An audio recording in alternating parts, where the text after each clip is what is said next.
අපි වෙමු සිරිලක බොදු දරුවෝ. පෙරවන් සරණයි.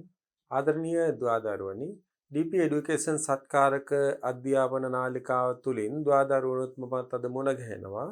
අපි බෞද්ධ ධර්මාචාර්ය විභාගයට අදාළ එක්තරා විෂය කාණ්ඩයක් වන බෞද්ධ ඉතිහාසය හා සංස්කෘතිය කියන පාඩම් මාලාව යටතේ නැත විෂය කාණ්ඩය යටතේ එහි තියෙන පාඩම් කිහිපයක්ම මේ වෙන විට දුවදරුවන් සාකච්ඡා කළා අවසానයි. ඒ පාඩම් පිළිබඳව දුවදරුවන්ට දැන් නිවැරදි නිර්වුල් අවබෝධයක් ඇති කියලා මම විශ්වාස කරනවා. මේ වෙන විට අපි සාකච්ඡා කරමින් ඉන්නේ දරුවනි බුදු සමයේ දේශාන්තර ව්‍යාප්තිය කියන පාඩම යටතේ එහි දෙවන කොටස. බුදු සමයේ දේශාන්තර ව්‍යාප්තියේ දෙවන කොටස යටතේ බුදු සමයේ ව්‍යාප්ත වෙනවා චීනය, කොරියාව සහ ජපානය. චීනයට බුදුදහම ව්‍යාප්ත වුණේ කොහොමද? ප්‍රචාරය වුණේ කොහොමද? ඒ වගේම කොරියාවට බුදුදහම ව්‍යාප්ත වුණේ කොහොමද? ප්‍රචාරය වුණේ කොහොමද? ඒ වගේම ජපානයට බුදුදහම ප්‍රචාරය වුණේ කොහොමද? ව්‍යාප්ත වුණේ කොහොමද කියන කාරණේ තමයි අපි සාකච්ඡා කරමින් ඉන්නේ. එම පාඩමේ එක්තරා අධ්‍යයනකදී අපි පහුගිය පාඩම් මාලාවක් අවසන් කරා. අද ඒ පාඩම් මාලාවටම අදාළ අලුත් කොටසකින් අපි ආරම්භ කරන්න තමයි සූදානම් වෙන්නේ. ඒ තමයි ජපානයේ බුදුදහම ව්‍යාප්ත වුණු ආකාරය කියන පාඩම යටතේ. බලන්න 12 වන සතකයේ පටන් ජපානයට හඳුන්වා දෙනු ලැබූ සෙන් බුදු සමය මීට වඩා හාත්පසින්ම වෙනස් මඟක් ගත්තකි. මුලදී එය උසස් පෙළේ ජනයා අතර පමණක් පැතිරිණි. චීනයේදී චාන් නමින් පැවති මේ ධ්‍යාන භාවනා අවධාරණය කරන බෞද්ධ නිකාය ජපානයට හඳුන්වා දෙන ලද්දේ අයිසායි හිමියන් විසිනි. උන්වහන්සේ කමකුරාවේ වැඩවසමින් ජපන් ජාතියේ හා ශිෂ්ටාචාරයේ ප්‍රගමණයට සෙන් ධර්මය උපකාර කරගත හැකි ආකාරය විදහා පාමින් විවිධ පතපොත කළහ. එහෙනම් 12 වන අපි බලමු පාඩම 12 වන සතකයේ පටන් ජපානයට හඳුන්වා දෙනු ලැබූ සෙන් බුදු සමය මීට වඩා හාත්පසින්ම වෙනස් මඟක් ගත්තකි. 12 වන සතකයේ පටන් ජපානයට හඳුන්වා දෙනු ලැබූ සෙන් බුදු සමය මීට වඩා හාත්පසින්ම වෙනස් මඟක් ගත්තා. මුලදී එය උසස් පෙළේ ජනයා අතර පමණක් පැතිරිණි. මේක මුල් කාලේ ජපානයේ ඉහළ පැලැන්තියේ කට්ටිය විතරයි මේ සෙන් බුදු සමය අදහන්න ගත්තේ. චීනයේදී චාන් මෙතන සෙන්නි චීනයේදී චාන් නමින් පැවති මේ ධ්‍යාන භාවනා අවධාරණය කරන බෞද්ධ නිකාය ජපානයට හඳුන්වා දෙන ලද්දේ අයිසායි හිමියන් විසිනි. උන්වහන්සේ කමකුරාවේ වැඩවසමින් ජපන් ජාතියේ හා ශිෂ්ටාචාරයේ ප්‍රගමණයට සෙන් ධර්මය උපකාර කරගත හැකි ආකාරය විදහා පාමින් විවිධ පතපොත කළහ. එහෙනම් මෙන්න මේ භාවනා ක්‍රමය අවධාරණය කරන බෞද්ධ නිකාය ජපානයට හඳුන්වා දෙන ලද්දේ අයිසායි කියන හිමියන්. උන්වහන්සේ 1141ත් 1215ත් අතර කාලේ තමයි හිටියේ. ජපන් බෞද්ධ නිකාය සමුදාය අතුරින් සෙන් බෞද්ධ සම්ප්‍රදායට සුවිශේෂී ස්ථානයක් හිමි වෙයි. අන්න බලන්න ජපන් බෞද්ධ නිකාය සමුදාය අතුරින් සෙන් බෞද්ධ සම්ප්‍රදායට විශේෂ ස්ථානයක් හිමි වෙනවා. එය ඒ తত্ত্বය උරුම කොටගෙන ඇත්තේ සෙන් සම්ප්‍රදාය දායාද කොටගෙන ඇති ඊට ආවේනික වූ ජීව ගුණය නිසාය. අන්න බලන්න ජපන් බෞද්ධ නිකාය සමුදාය අතුරින් සෙන් බෞද්ධ සම්ප්‍රදායට සුවිශේෂී ස්ථානයක් හිමි වෙනවා. එය ඒ தත්ත්වය උරුම කරගෙන තියෙන්නේ එය ඒ தත්ත්වය උරුම කොටගෙන ඇත්තේ සෙන් සම්ප්‍රදාය දායාද කොටගෙන ඇති ඊට ආවේනික වූ ජීව ගුණය නිසා. සෙන් යන ජපන් වචනය චාන් යන චීන වචනය අනුව සකස් වූවකි. එම චීන වචනය ධ්‍යාන යන්නෙහි චීන කරණයකි. එහෙනම් ජපානයෙන් චාන් කියන්නේ ධ්‍යානවලට.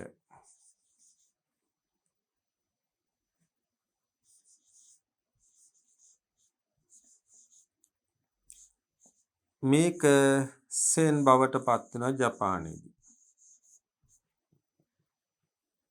එම චීන වචනය ධ්‍යානයන්හි චීන කරණයකේ අනුව අපට ඉතා පැහැදිලි ලෙස පෙනී යන්නේ සෙන් බෞද්ධ සම්ප්‍රදායෙහි ජීවය භාවනාව බවයි. එහෙනම් අපට ඉතා පැහැදිලි වන්නේ පෙනී යන්නේ සෙන් බෞද්ධ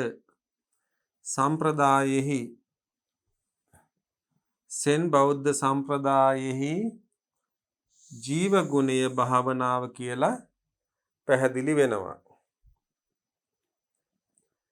එහෙත් සෙන් හුදු භාවනාව පිළිබඳ අතිරේක අවධාරණයක් පමණක් නොවේ, භාවනාව සමග සම්බන්ධ ප්‍රඥා ප්‍රතිලාභය අරමුණු කරගත් අති විශේෂ සංස්කෘතියක් සෙන් මගින් නිරූපණය වෙයි.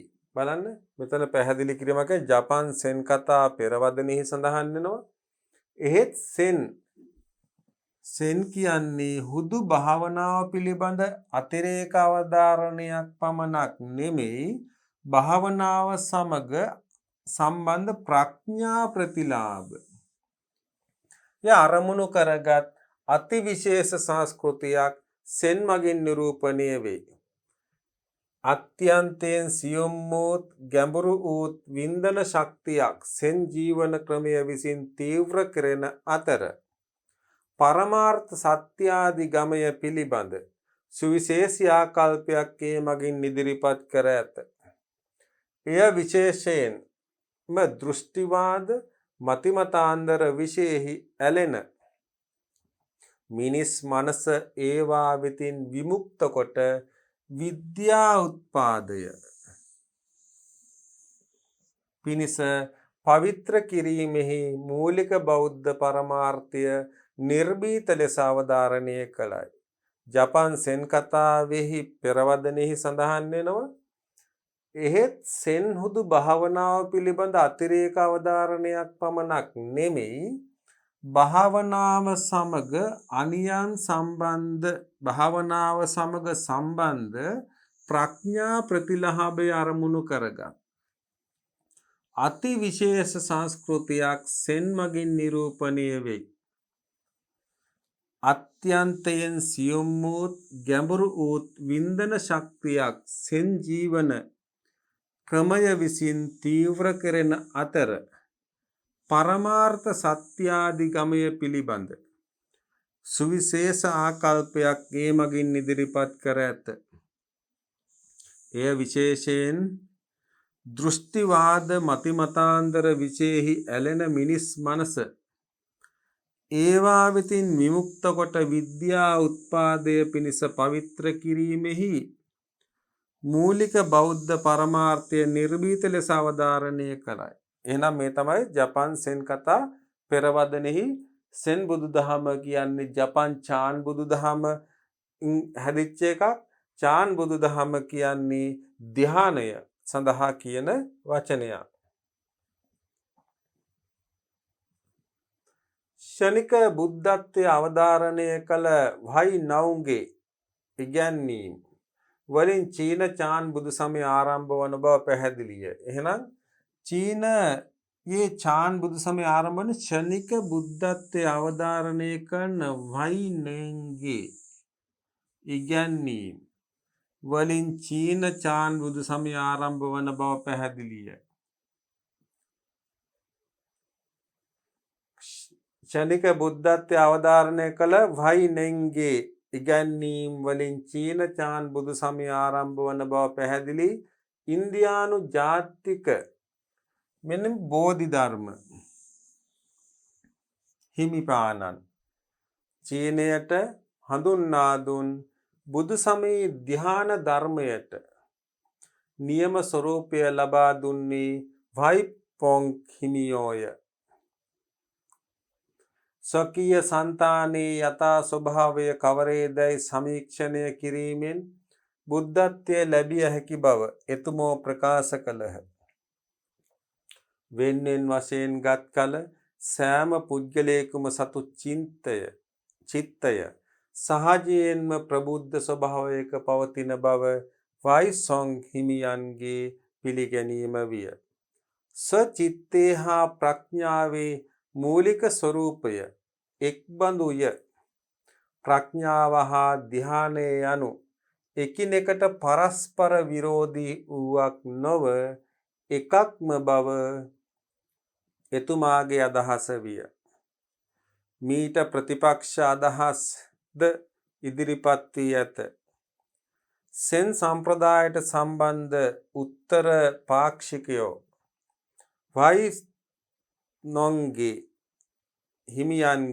වයිනොංගේ හිමියන්ගේ ඉගැන්වීම් දැඩි විචාරයට ලක් කළහ. මීට පිළිතුරු සැපයීමට දෙතුමානන්ට සිදුවිය. බලන්න මේ කතන්දරේ මෙතන කියනවා ක්ෂණික බුද්ධත්වය අවධාරණය කළ වයිනොංගේ ඉගැන්වීම් වලින් චීන චාන් බුදු සමය ආරම්භ වන බව පැහැදිලි. එහෙනම් චීන චාන් බුදු සමය ආරම්භ වන්නේ ක්ෂණික බුද්ධත්වය අවධාරණය කළ වයිනොංගේ ඉගැන්වීම් අනුව.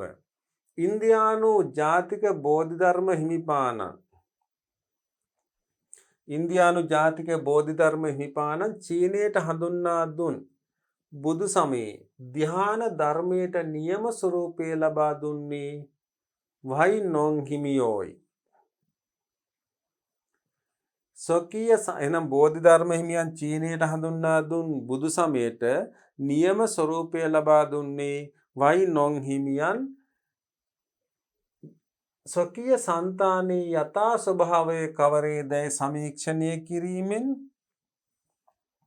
ස්වකීය సంతානයේ යථා ස්වභාවය කවරේදැයි සමීක්ෂණය කිරීමෙන් බුද්ධත්වයේ ලැබිය හැකි බව එතුමෝ ප්‍රකාශ කළහ.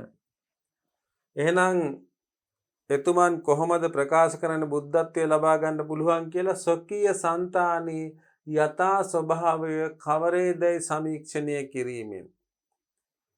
ඒ කියන්නේ තමන්ගේ සිත තුළ පවතින යථා ස්වභාවය කොහොමද කියලා තේරුම් ගැනීමෙන් බුද්ධත්වය ලැබිය හැකි බව ප්‍රකාශ කරනවා. වෙන්වෙන් වශයෙන් ගත් කල බලන්න වෙන් වශයෙන් ගත් කල සෑම පුද්ගලයෙකුම සතු චිත්තය අපි වෙන වෙනම ගත්තොත් හැම පුද්ගලයෙකුම තියෙන සිත සහජයෙන් ප්‍රබුද්ධ ස්වභාවයක පවතින බව වයිනොං හිමියන්ගේ පිළිගැනීම විය.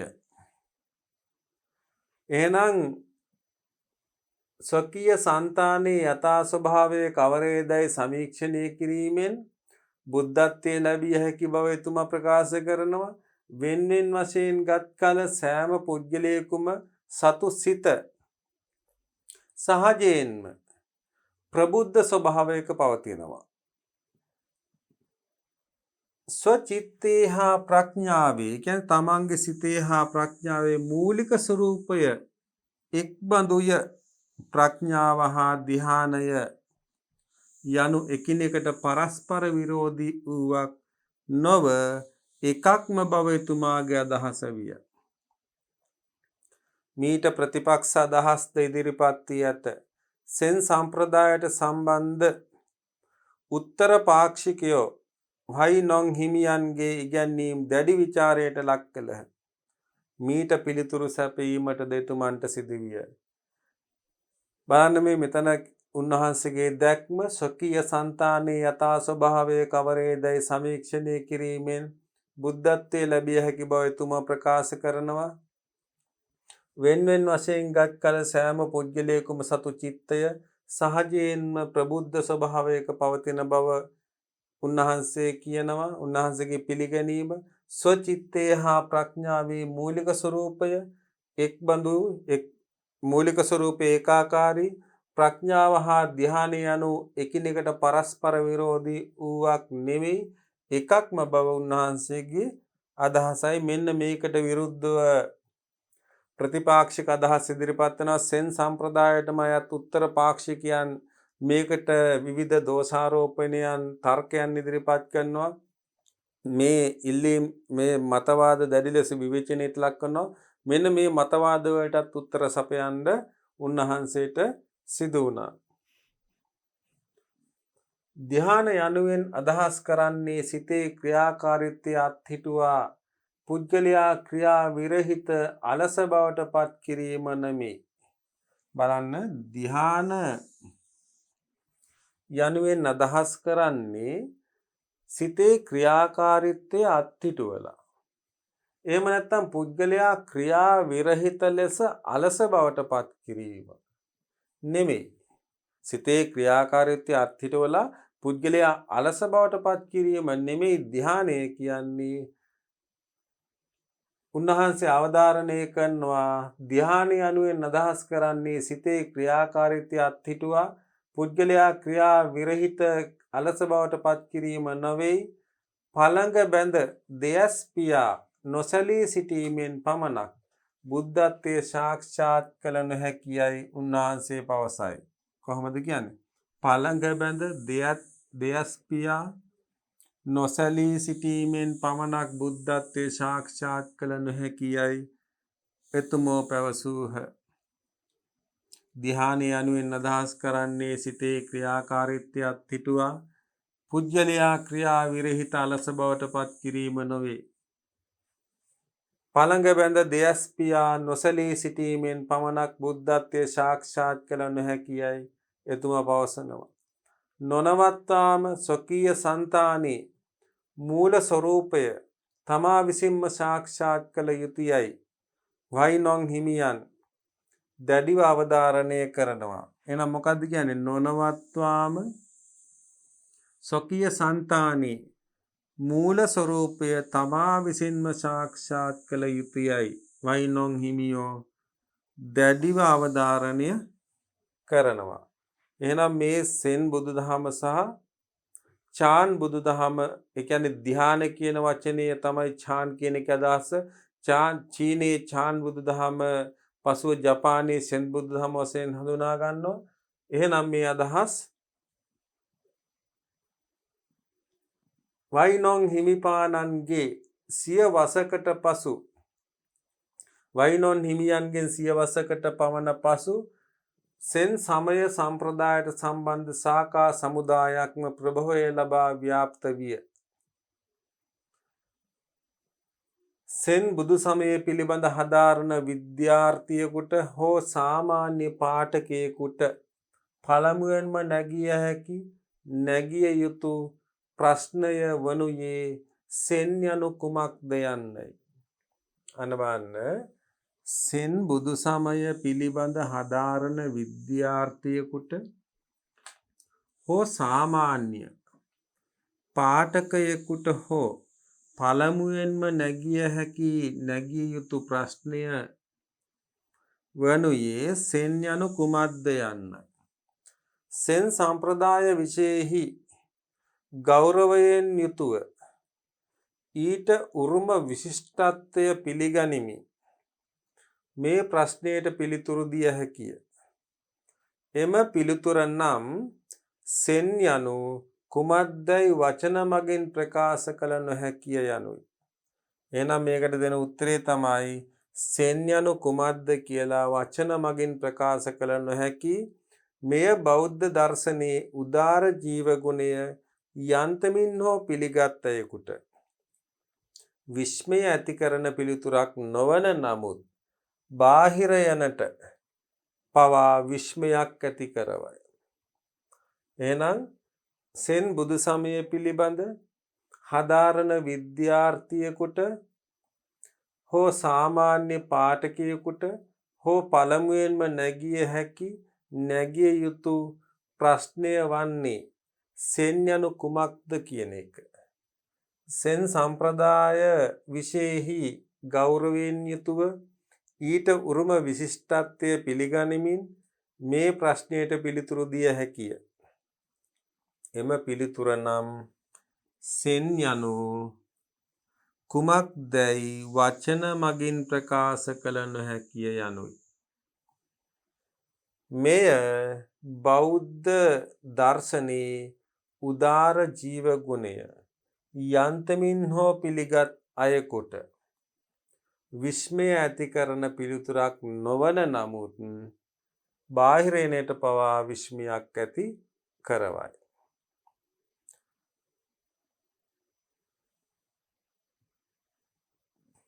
එතකොට දැන් මේ කියන කරුණු සමහර විට සමහර තැන් අපහැදිලි ඇති තේරුම් නොතේරෙන තැන් තිබුණොත් අපි අන්තිමට පාඩම අන්තිමේදී විශේෂ කරුණු වශයෙන් දල වශයෙන් සටහන් කරගන්න නිසා දුවදරුවන්ට පැහැදිලි කරගන්න පුළුවන් වෙයි.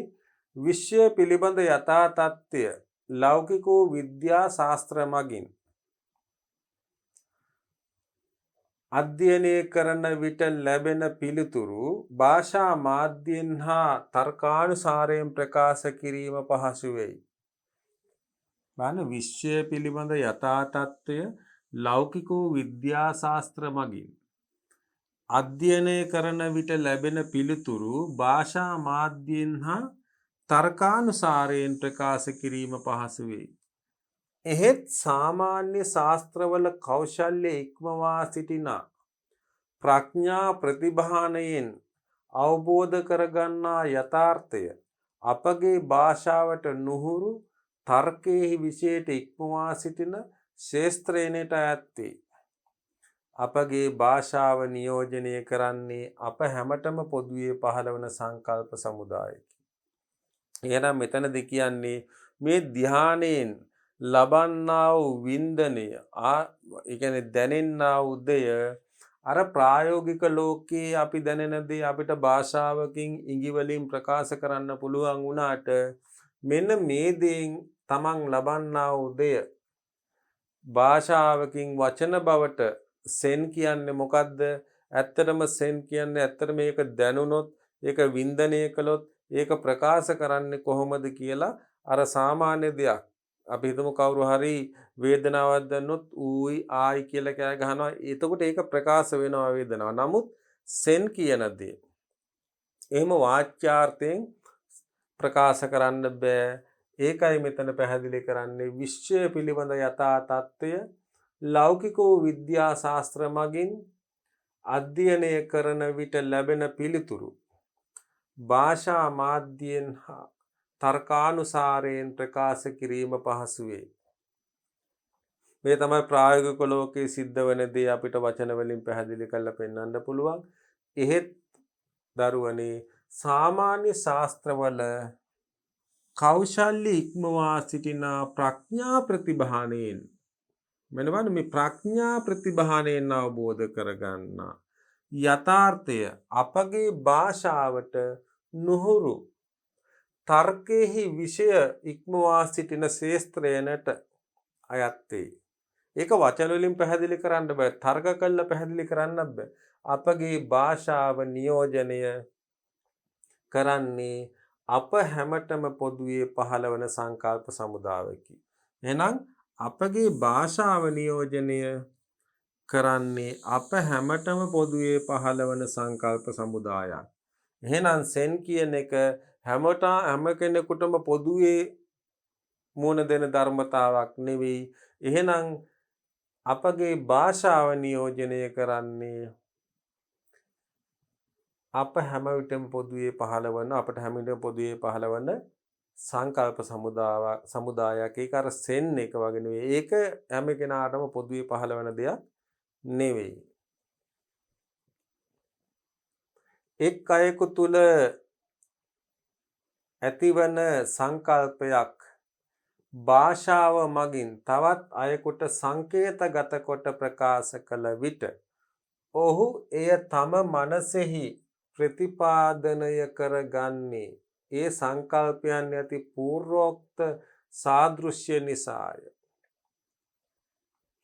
බලන්න එක් අයෙකු තුළ ඇතිවන සංකල්පයක් භාෂා මගින් තවත් අයෙකුට සංකේතගත කොට ප්‍රකාශ කළ විට ඔහු එය තම මනසෙහි ප්‍රතිපාදනය කරගන්නේ ඒ සංකල්පයන්හි ඇති පූර්වෝක්ත සාදෘශ්‍ය නිසාය. එහෙත් පරමාර්ථ සත්‍ය බහුජන පරිචිත සංකල්ප ශේෂ්ත්‍රය ඉක්මවා සිටින හේයින් ඒ සම්බන්ධයෙන් සංභාෂණය හෝ සංකල්ප ප්‍රතිපාදනය දුෂ්කරය. එහෙයින් සෙන් උත්සාහ කරන්නේ පරමාර්ථ ඥානය වචනයෙන් විස්තර කරනු වෙනුවට එය ග්‍රහණය කිරීමට ඇති මානසික ශක්්‍යතාවන් ප්‍රබුද්ධ කරනු පිණිස කෙවිටි පහරවල් දීමය. මෙන්න මේ ටික හරි වැදගත් වෙනවා. එක් අයෙකු තුළ ඇතිවන සංකල්පයක් භාෂාව මගින් තවත් අයෙකුට සංකේතගත කොට ප්‍රකාශ කළ විට ඔහු එය තම මනසෙහි ප්‍රතිපාදනය කරගන්නේ ඒ සංකල්පයන්හි ඇති පූර්වෝක්ත සාදෘශ්‍ය නිසා. එයා කලින් දැකපු දෘෂ්ටි ලක්ෂණ අනුව, ඒ කියන්නේ එයාගේ දැක්ම අනුව තමයි එයා ඒක සංකල්පගත කරගන්නේ. එහෙත් පරමාර්ථ සත්‍ය බහුජන පරිචිත සංකල්ප ශේෂ්ත්‍රය ඉක්මවා සිටින හේයින්, ඒ කියන්නේ අර ප්‍රායෝගිකව භෞතික වශයෙන් මේක අර සෙන් කියන එක ඊට එහා ගිය දෙයක් නිසා ඒ සම්බන්ධයෙන් සංഭാෂණය හෝ සංකල්ප ප්‍රතිපාදනය දුෂ්කරය. මෙන්න මේ වගේ දෙයක් කියලා සාකච්ඡා කළා, අදහස් ප්‍රකාශ කළා, ප්‍රමාණයකින් නිර්මාණය කළා, ඇඳ දක්වලා එහෙම පෙන්වන්න පුළුවන් දෙයක් නෙවෙයි.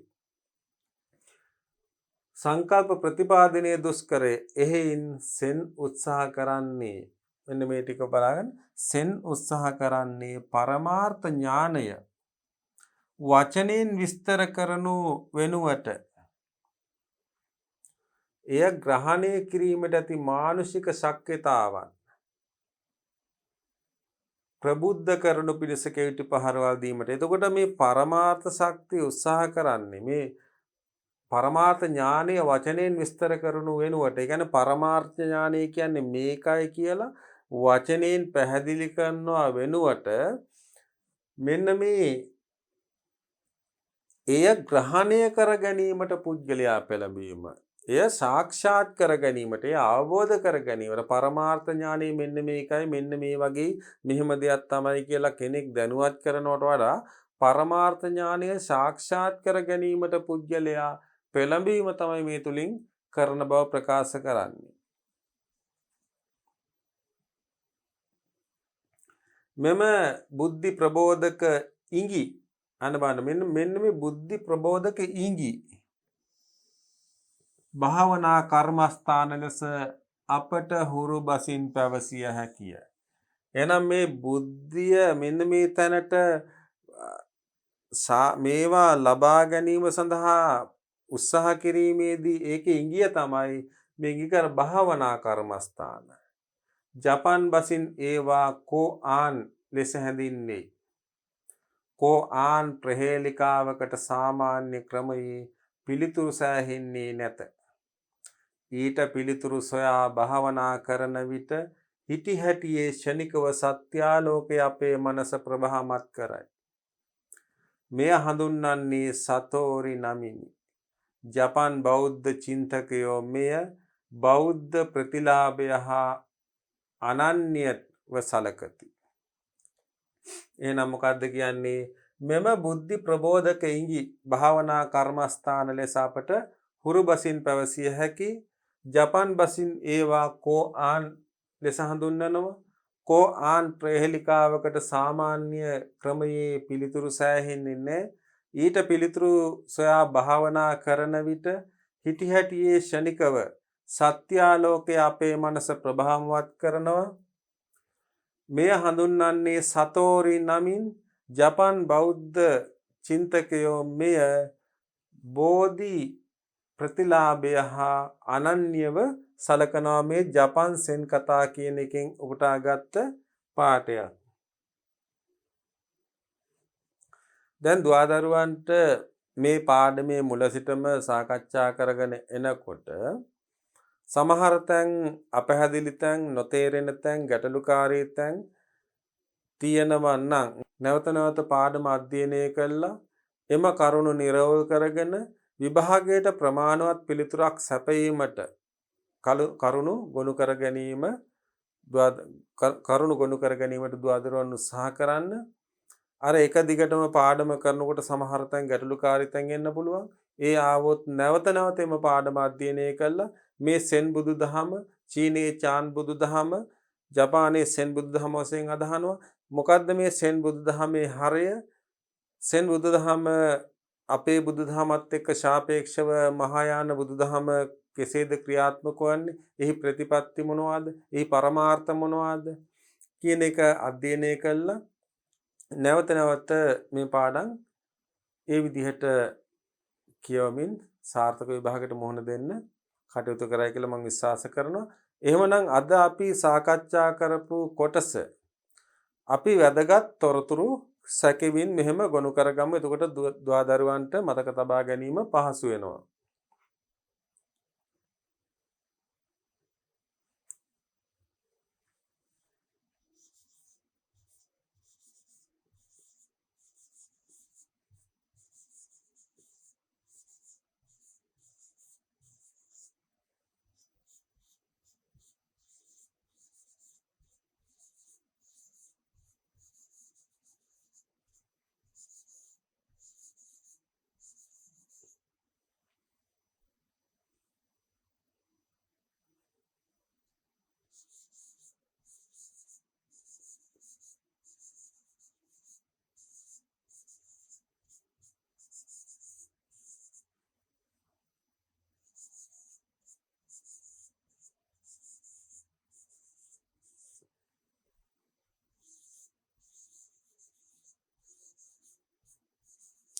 දොළොස්වන සතකයේදී ජපානයට සෙන් බුදුදහම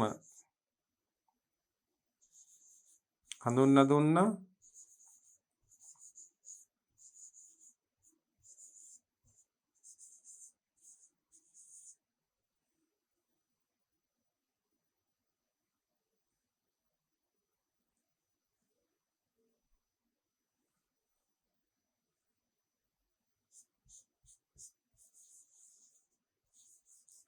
චීනයේ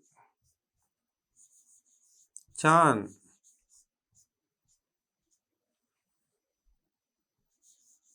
නමින්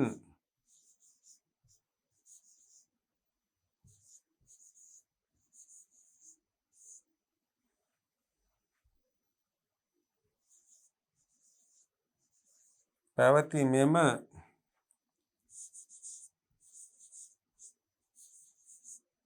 ධ්‍යාන භාවනා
එතකොට චීනයේ චාන් නමින් පැවති මෙම ධ්‍යාන භාවනා අවධාරණය කරන බෞද්ධ නිකාය ජපානයට හඳුන්වා දෙන ලද්දේ අයිසායි නම් හිමියන් විසින්.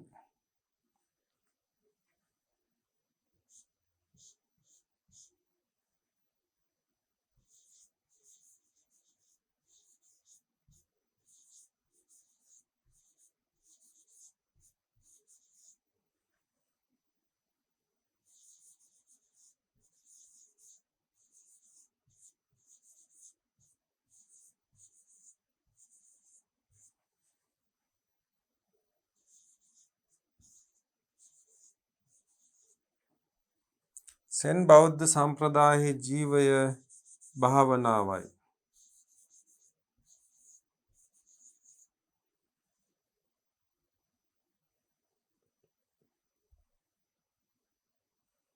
ඒ වගේමයි චාන් බුදු සමය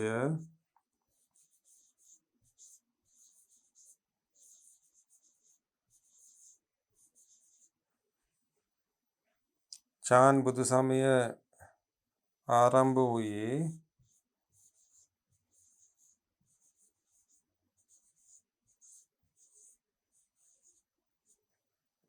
ශනික බුද්ධත්වය අවධාරණය කළ ශනික බුද්ධත්වය අවධාරණය කළ වයිනෙන්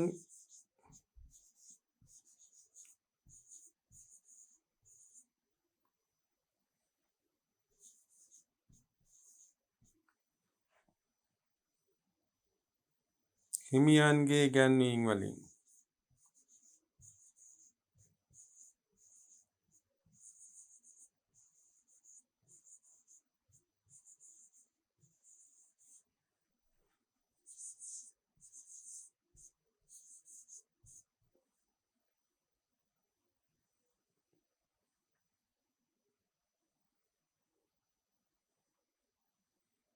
ඊළඟට බෝධිධර්ම හිමියන්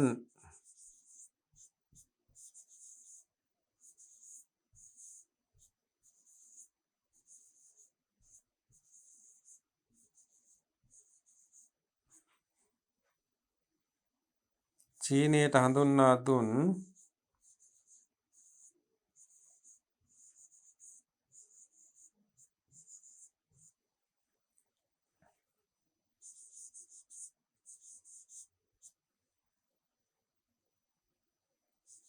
බුදු සමයේ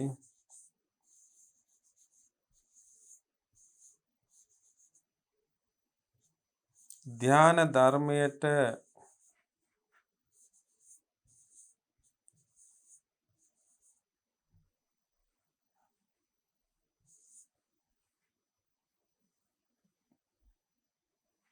නියම ස්වરૂපය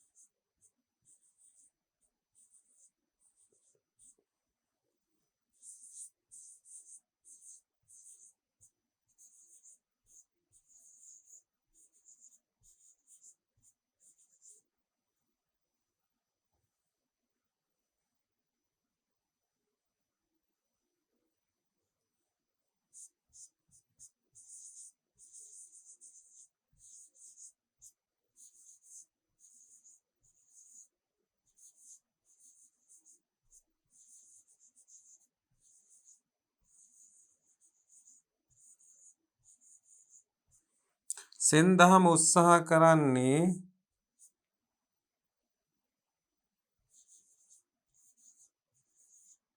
පරමාර්ථ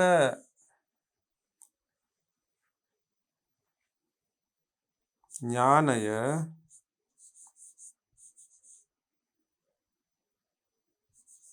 වචනයෙන් විස්තර කරනු වෙනුවට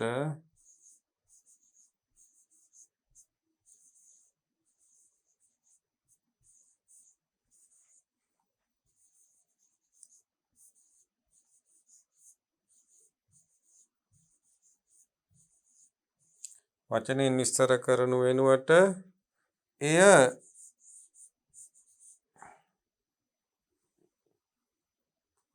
ග්‍රහණය කර ගැනීම සඳහා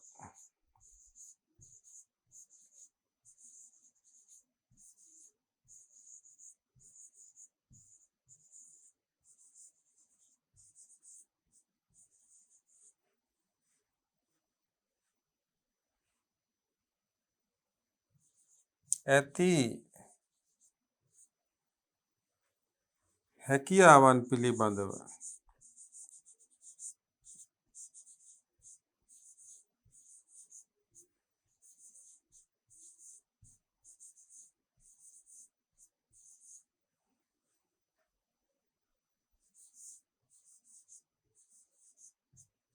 උනන්දු කරවීමටය.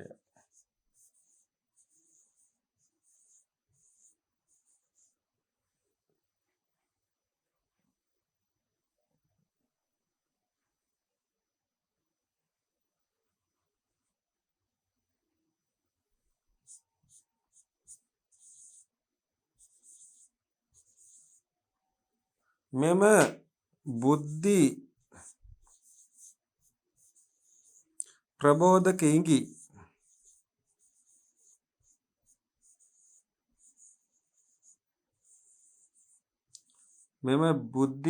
ප්‍රබෝධක ඉඟි භාවනා කර්මස්ථාන ලෙස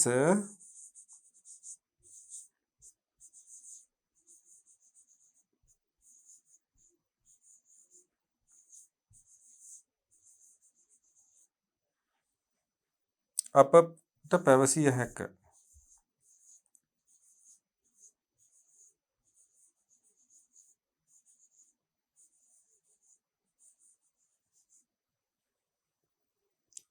ජපන් බසින් එය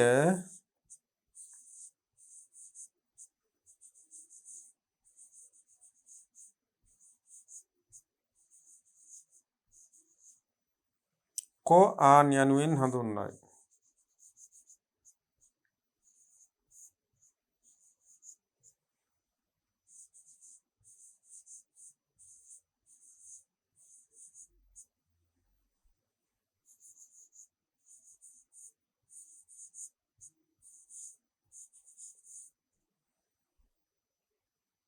දැන් දුවදරුවන්ට අද අපි සාකච්ඡා කරපු පාඩම් කොටසේ වැදගත් කරුණු සැකවින් අපි මෙහෙම සටහන් කරගත්තා.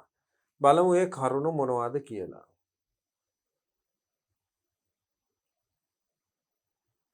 බලන්න 12 වන શතකයේදී ජපානයට සෙන් බුදුදහම හඳුන්වා දීම. චීනයේ චාන් නමින් පැවති මෙම ධ්‍යාන භාවනා අවධාරණය කරන බෞද්ධ නිකාය ජපානයට හඳුන්වා දෙන ලද්දේ අයිසායි හිමියන් විසින්. එනම් ජපානයට හඳුන්වා දුන්නේ කවුද? අයිසායි කියන හිමියන් විසින්. සෙන් බෞද්ධ සම්ප්‍රදායෙහි ජීවය භාවනාවයි. චාන් බුදු සමය ආරම්භ වූයේ ශනික බුද්ධත්වය අවධාරණය කළ වයිනෙන් හිමියන්ගේ ඉගැන්වීම් වලිනි. බෝධිධර්ම හිමියන් චීනයට හඳුන්වා දුන් බුදු සමයේ ධ්‍යාන ධර්මයට නියම ස්වરૂපය ලබා දුන්නේ වයිනෙන් හිමියන්ය. සෙන් දහම උත්සාහ කරන්නේ පරමාර්ථ ඥානය වචනයෙන් විස්තර කරනු වෙනුවට එය ග්‍රහණය කර ගැනීම සඳහා ඇති හැකියාවන් පිළිබඳව උනන්දු කරවීමටයි. මෙම බුද්ධි ප්‍රබෝධක ඉඟි භාවනා කර්මස්ථාන ලෙස අපට පැවසිය හැක. ජපන් බසින් එය කොආන් යනුවෙන් හඳුන්වයි. දැන් දුවදරුවන්ට පැහැදිලි බුදු සමයේ දේශාන්තර ව්‍යාප්තිය කියන පාඩම කොටස් දෙකකින් සමන්විත වෙනවා. එම කොටස් දෙකෙන් පළවෙනි කොටස බුද්ධත්වයෙන් පසු පස්වග මහණුන් කේන්ද්‍ර කරගෙන ප්‍රථම සටනම ධර්ම ප්‍රචාරයේ කටයුතු වල යෙදීමත් සමග අශෝක රජතුමා කනිෂ්ක රජතුමා දවස ධර්ම ප්‍රචාරක කටයුතු සිද්ධ වුණු ආකාරය. බුරුමය, තායිලන්තය, කාම්බෝජිය, මධ්‍ය ආසියාව කියන රටවල් වල ධර්ම ප්‍රචාරක කටයුතු සිද්ධ වුණේ කොහොමද කියන එක එම පාඩම තුලින් සාකච්ඡා කරා. බුදු සමයේ දේශාන්තර ව්‍යාප්තිය කියන දෙවනි කොටස යටතේ අපි කතා කරා දරුවන්ට මතකයි චීනයට බුදුදහම ලැබුණේ කොහොමද? ඒ සඳහා මූලිකත්වයේ ගත්ත භික්ෂුන් වහන්සේලා කවුද? ඒ සඳහා අනුග්‍රහය දක්වපු රජවරුන් කවුද? එම ධර්ම ප්‍රචාරක කටයුතු සිද්ධ වුණේ කොහොමද? එයින් පසු අපි සාකච්ඡා කරා දරුවනි කොරියාව. කොරියාවට බුදුදහම ලැබුණේ කොහොමද? ඒ සඳහා මූලිකත්වයේගත් භික්ෂුව කවුද? එම කාලය තුල ඒ සඳහා අනුග්‍රහ දක්වූ පාලකයන් කවුද? එම ධර්ම ප්‍රචාරක කටයුතු සිද්ධ වුණු ආකාරය කෙසේද කියලා අපි සාකච්ඡා කරා. එයින් පසු අපි කතා කරා ජපානයේ බුදුදහම ව්‍යාප්ත වුණු ආකාරය. ජපානයේ බුදුදහම ව්‍යාප්ත වුණු ආකාරය සාකච්ඡා කිරීමේදී ඒ සඳහා මූලිකත්වයේගත් භික්ෂුන් වහන්සේලා කවුද? ඒ සඳහා අනුග්‍රහය දක්වූ පාලකයින් කවුද? එම ධර්ම ප්‍රචාරක කටයුතු සිදු වුණු ආකාරය කෙබඳුද කියලා අපි සාකච්ඡා කරා. පැහැදිලි කරගත යුතු දෙයක් තියෙනවා. ඉන්දියාවෙන් චීනයටත්, චීනෙන් කොරියාවටත්, කොරියාවෙන් ජපානයටත් මෙන්න මේ ක්‍රමානුකූලව ව්‍යාප්ත වුණේ මහායාන බුදුදහම. එම මහායාන බුදුදහම කුමන ආකාරයටද විග්‍රහ කරගන්නේ කියන එකත් ඒ රටවල් විග්‍රහ කරගත්තේ කෙසේද? එම ධර්මය වැළඳගත්තේ කෙසේද? එම ධර්මය වැළඳ ගැනීම තුළින් ඔවුන් තුල ඇති වී තිබෙන ආකල්ප කෙබඳුද කියන එකත් අවධාරණය කර යුතු කරුණක් වෙනවා. ඒ කියන්නේ ඒ තුලින් අපිට හිතා ගන්න පුළුවන් මෙම ධර්මය කොතරම් ජනතාවට සේවයක් වෙලා තියෙනවද? ජනතාවගේ ආකල්ප කොච්චරක් දුරට වෙනස් වෙලා තියෙනවද කියලා. එතකොට මෙන්න මේ පාඩමේ ගැටලු තැන් निराකරණය කරගනිමින්, සටහන් කරගත යුතු තැන් සටහන් කරගනිමින්, කටපාඩම් කළ යුතු තැන් කටපාඩම් කරගනිමින් ධර්මාචාර්ය විභාගයට සාර්ථකව මුහුණ දීලා ඉහළ ප්‍රතිඵල ලබා ගනී කියලා මම විශ්වාස කරනවා. ඒ වගේමයි දරුවනි මෙන්න මේ චීන බුදුදහම, චීනයට ගෙන ගිය මහායාන බුදුදහම, චීනෙන් කොරියාවට ලැබුණු මහායාන බුදුදහම, කොරියාවෙන් ජපානයට ලැබුණු මහායාන බුදුදහම, එම රටවල් වල මෙම බුදුදහම ක්‍රියාත්මක වුණු ආකාරය කොහොමද කියලා තමන්ගේ දැනුම ලබා ගනිමින්, තමන්ගේ දැනුම් ගබඩාව වැඩි කර ගනිමින්, දැනුම පෝෂණය කර ගනිමින් අනාගත ලෝකයට මුහුණ දෙන්නත් ඒ ශක්තියක් වෙයි කියලා මම විශ්වාස කරනවා. එහෙමනම් දුවදරුවනි බුදු සමයේ දේශාන්තර ව්‍යාප්තිය කියන පාඩම, දේශාන්තර ව්‍යාප්තියේ පාඩමේ දෙවෙනි කොටස අපි මෙතකින් સમાપ્ત කිරීමට, අවසන් කිරීමට බලාපොරොත්තු වෙනවා. ධර්මාචාර්ය විභාගයේ ඉහළින් සමත් වීමටත්, තමන්ගේ දැනුම වර්ධනය කර ගැනීමටත් මෙම දැනුම් කරුණු, විෂය කරුණු ඉවහල් වේයයි මම විශ්වාස කරමින් සියලු දෙනාට ජයග්‍රහණය ප්‍රාර්ථනා කරමින් යෙදෙනවා. තෙරුවන් සරණයි. සප්පදානං ධම්මදානං ජිනාති. සියලු දානයන්ට වඩා ධර්ම දානය උතුම් වන්නේය යන උතුම් බුදු වදන පසක් කරමින් දහම් පාසල් අධ්‍යාපනය ලබන සුවහසක් දුවා දරුවන්ගේ දහම් ඇස විවර කරමින් සම්බුද්ධ ශාසනයේ චිරස්ථිතිය උදෙසා ධම්මික පෙරේරා, ෆ්‍රැසිලා පෙරේරා පදනම මගින් සිදු කෙරෙන මහඟු සමාජ සත්කාරයයි අපි වෙමු ටීපී සීලක දහම් පාසල් බුදු අධ්‍යාපනය.